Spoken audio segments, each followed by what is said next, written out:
Now we're going to move on to our next speaker. Our next speaker is Dr. Aura Istrate. She's an assistant professor in the School of Architecture, Planning and Environment Policy at University College Dublin in Ireland. She's a primary coordinator of a doctoral network aiming to advance new approaches for integrated planning of climate-neutral cities through citizen engagement and city governance decision-making support. She's co-leading another Horizon Europe project, focusing on rethinking the design of streets and public spaces to leverage modal shifts towards climate-friendly active mobility in 10 European cities. Her main research interests concern public spaces, active mobility, integrating nature-based solutions in cities, and overall improving urban livability. So, to give you a warm welcome. Thank you.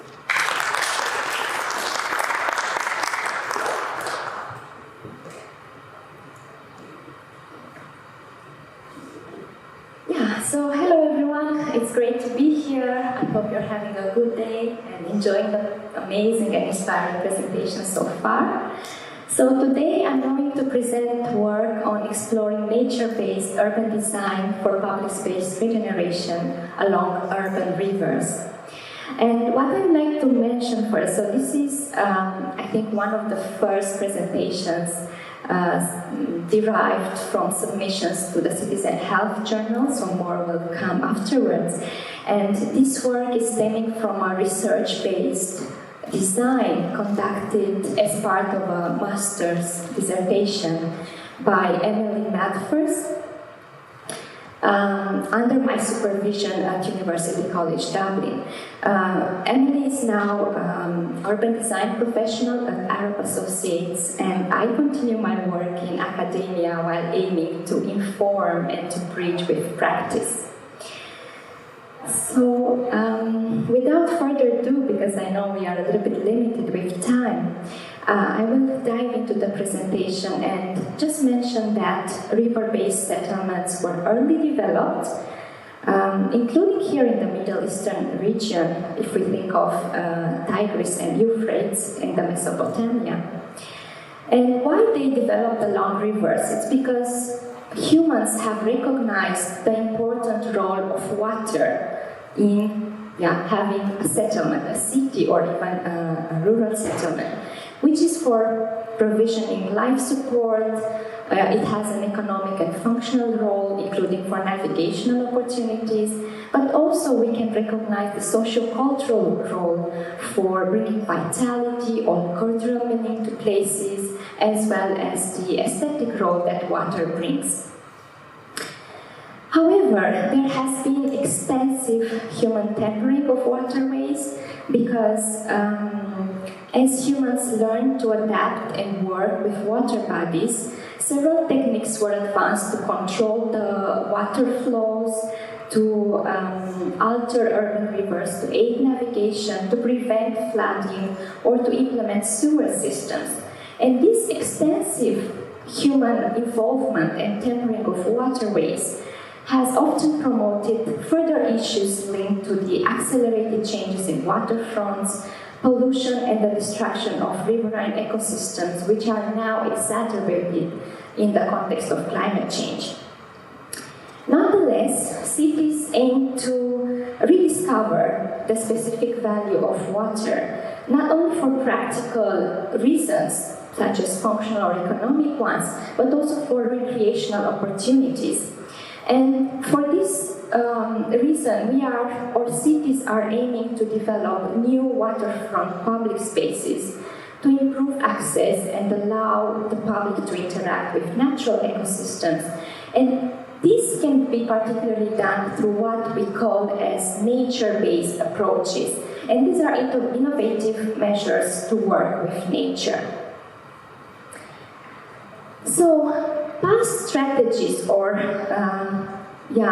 what we have done previously to work with water in cities, they are outdated. They were termed as grey infrastructure. So we try to get rid of the water from the city as soon as possible, especially in contexts such as Dublin, which has heavy rainfall. But nowadays, cities are looking more towards blue-green infrastructure. And these refer to various nature-friendly urban design solutions that enhance cities' resilience to climate change, restore ecosystems' health and function.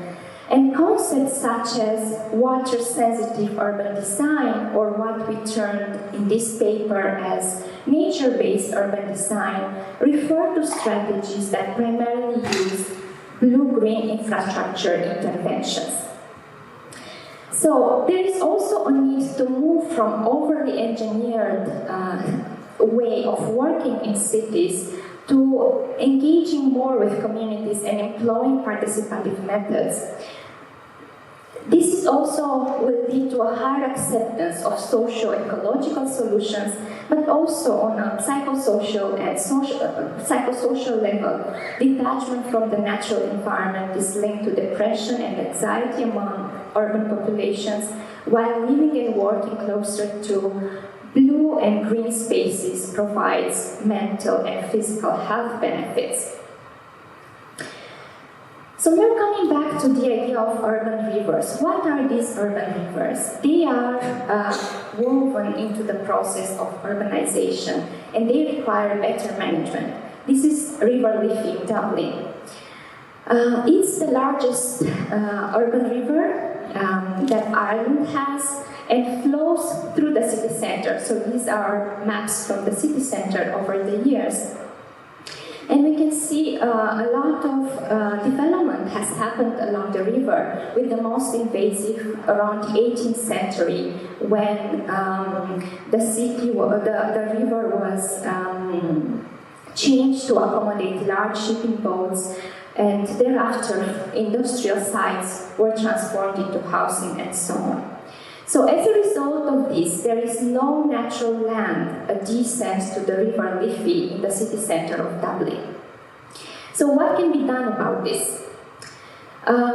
We try to look into this issue, and dealing with urban river in highly urbanized context, it's complex.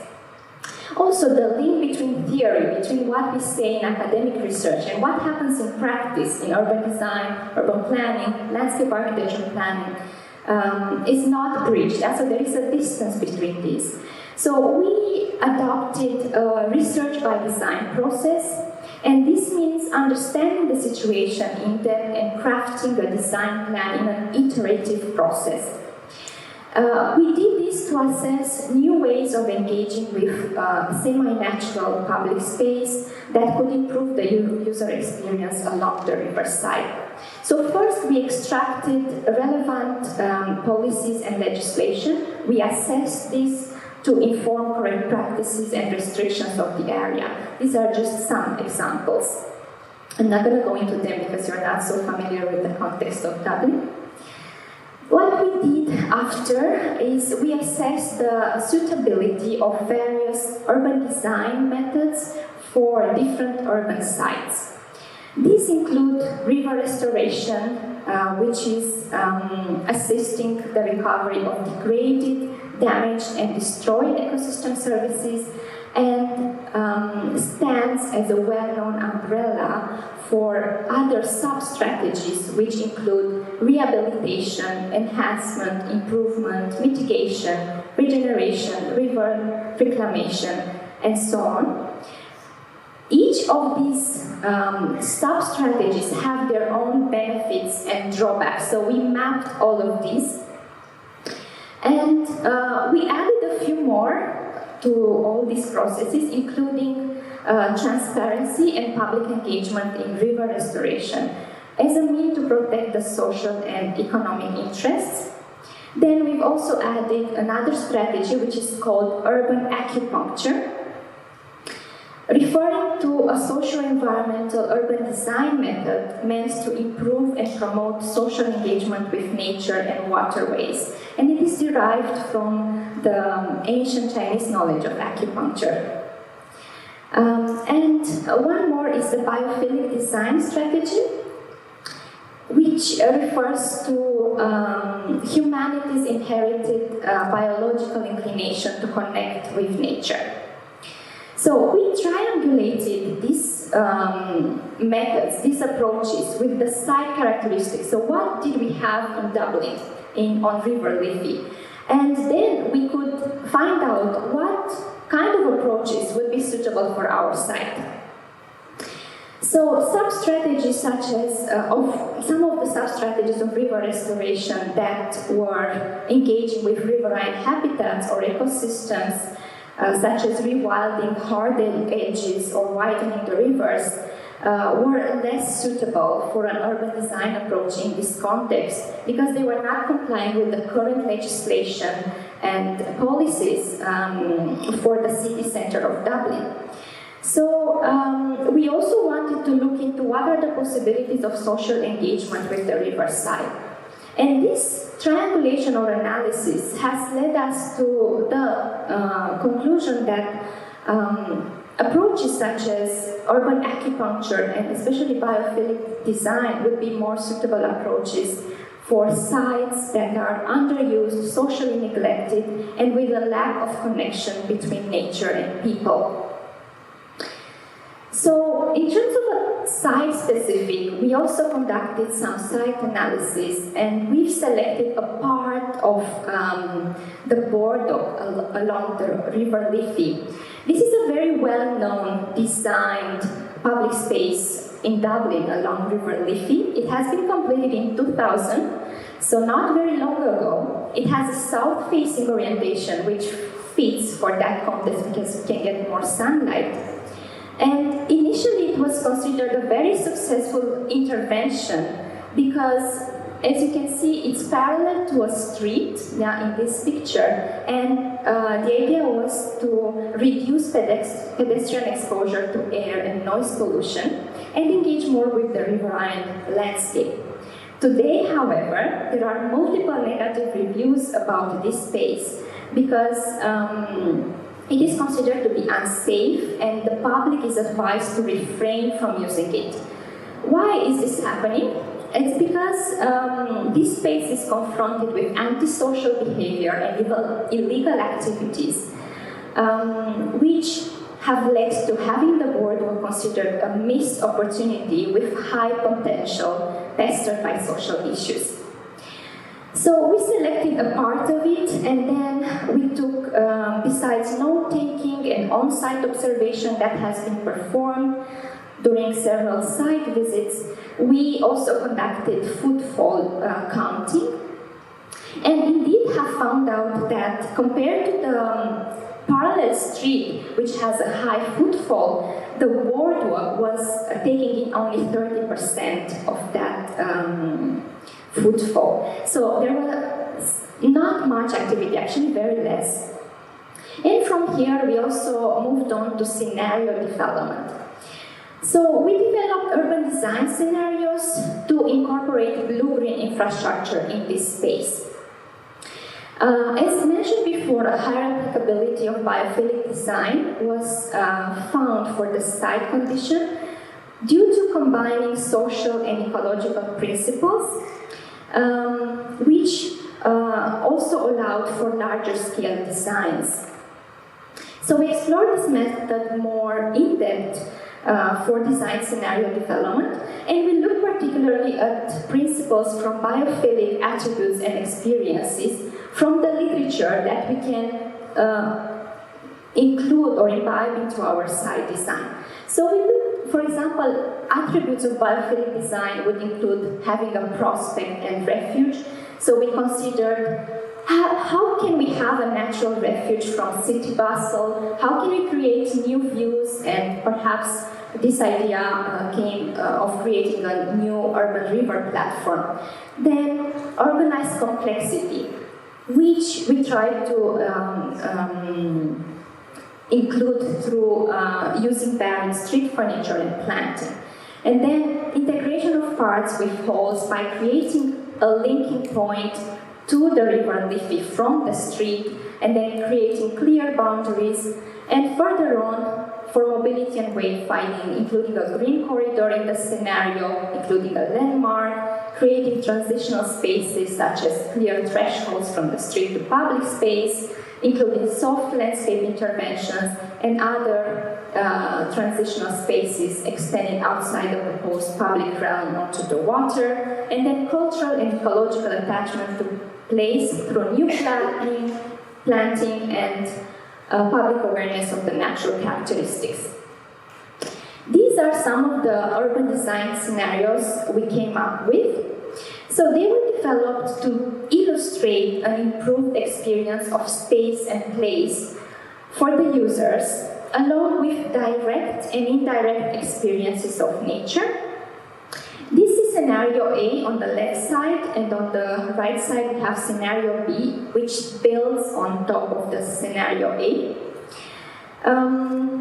So scenario A illustrates a software approach, and through scenario B it's a little bit bolder, but it could potentially elicit other experiences of nature, such as we can see here a more direct experience of water, of natural landscape, but also maybe an experience of space and place through additional organized complexity. So this is what scenario B brings on top of scenario A. And if I'm to look into each of them, this is scenario A, which deals mainly with the area just nearby the street. It's creating a linear public realm by removing one of the 3 traffic lanes and giving it for active mobility, so that is cycling and walking along with planting. It illustrates biophilic design along the street, including bioretention planters, rain gardens, evergreen climbing plants, and sustainable drainage system. And that is to drain, filter, store excess rainwater, and reuse it, for example, in watering plants. Then scenario B introduces a stronger design intervention. It still implements all the strategies of scenario A, but it additionally builds onto the River Liffey.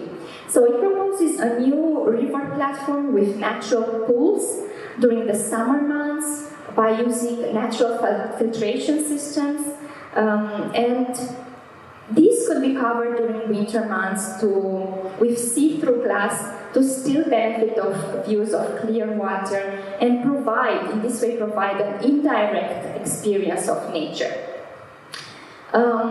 This was suggested to create a meeting space and offer playful engagements with nature and the urban waterway. So back again to the 2 scenarios. We've also conducted a short poll, public opinion poll, between these 2 scenarios, and they were very well received, and a sure majority indicated a preference for scenario B, which of course depends on the weather and other external factors that can be assessed further in future studies. So I was shown the 5-minute sign, and I'm going to move into conclusion. So while multiple blue-green infrastructure, water-sensitive urban design approaches and techniques have been advanced or are available, the site conditions usually restrict their applicability to a handful. So in our case, biophilic design methods emerge to be the most pliable for incorporation, because it provides multiple experiences of nature, place, and space. And we combine this with smaller scale urban acupuncture strategies, which could include improved seating or informative hubs that can be overall, and these scenarios can be overall underpinned under an overarching objective of river regeneration. And just to say that while blue-green infrastructure is usually considered to have higher applicability on the landscape regional scale, we wanted to transgress this concept to a micro scale and to a very urban landscape, because this is what people experience on a daily basis. And before I move to the last slide, I just want to say that future research could be developed to maybe create more differentiated scenarios and to find out the willingness to pay, so that is how much citizens are willing to pay for different urban acupuncture or biophilic design elements incorporated, or to better estimate their social and ecological contributions. Further exploratory studies could also co-create and co-design with citizens to foster this idea of transparency by ensuring public interest and involvement in the design process. So this research by design process that was demonstrated here could potentially be replicated in other similar contexts as more effort and further innovative approaches are needed to connect rigorous academic research with design practice in order to eliminate some of the obstacles in implementation and uptake. Thank you for your attention.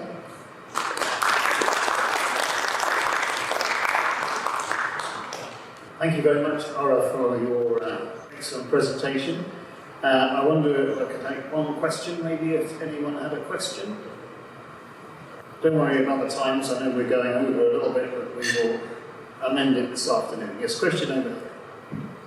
Hi, good afternoon, and thank you for your presentation today. I was thinking about the self-rehabilitation of the rivers. Any thoughts? Yeah. Self-rehabilitation. Self-rehabilitation. Yeah, so this can happen, absolutely. Because, of course, if it's a vegetated river still, but because we are dealing with urban rivers in a very urban context, which has been changed so much and has been polluted over centuries, it's very difficult to achieve self-rehabilitation. So in this manner, again, people can play an active role of bringing plants back to the riverfront to do this naturally. Okay, thank you very much. Thank you again very much for your presentation.